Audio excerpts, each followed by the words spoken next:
Chandler is the perfect example of what can happen when community comes together. You have a young man who has a desire to do great things, but then have adults who are able to help him put the pieces together. I think he was like 7 or 8. He started off here and then he left because, when you're that young, you're all over the place. My mom convinced me to come back, I think around 14, came back to the session, and the director at the time, Ms. Hawkins, she said something to the effect of we really need people like you in the program. And then he was more committed to, playing golf in particular and taking advantage of the opportunities that First Tee provided. When you think of golf, they say it's a game you can play for the rest of your life. And I think that's part of him, is this whole First Tee experience and the adjacent experiences that he's had. I'm a distribution engineer, in short. That's designing how I get power to people. I wear many hats in that role. Now I have the responsibility to give back what I've gotten from the program, but even working is I have a responsibility to do my best to make sure people's power is consistent as possible. When it goes out, I have a responsibility to go out, even if it's a Friday. I had plans. The takeaway is just, responsibility. I've been given a lot. I've been blessed to get a lot, and now I'm even more blessed to be able to give that back and be responsible for giving that. He comes back and coaches with us on Saturday, and he's the cool coach, if you will, right? So he's the guy, he's the young man that all our kids look up to, whereas a guy like myself, I'm old.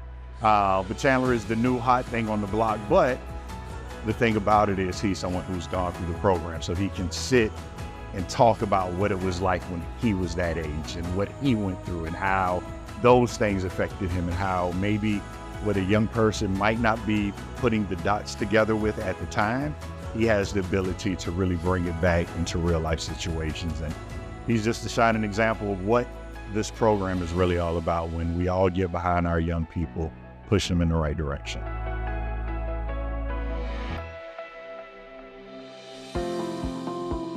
In 2017, you were recognized as a First Tee's John Deere Power for Good Scholarship winner. Once I was a recipient for that, we had a week-long opportunity to play in a program, do what they call the Big Dig, where we see all the machines and get to operate some of them. John was there every step of the way, making sure I had what I needed.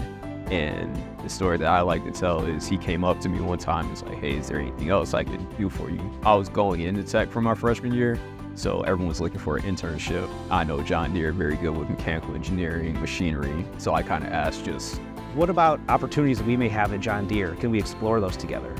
And so the light bulb went off in his head and not mine. And all that I did to support him was help get him to the next step. He came back to me the end of that day and said, "Hey, I got you 2 people that want to speak to you about, what you want to do about the internship." You've proven yourself. Again, that's why you got to bypass round 1 of the interviews. Through your Power for Good experience, through that application, through meeting you that week and the executives you met that week, that was round 1. Your age was kind of irrelevant at that point. Again, it's just another testament of how Chandler can drive his future, how Chandler can take an opportunity and run with it. We can spit out stats, we can spit out different analogies, but at the end of the day, we have real life examples of if we do this for our young people, this is what can happen. So that's just a prime example of what our program is.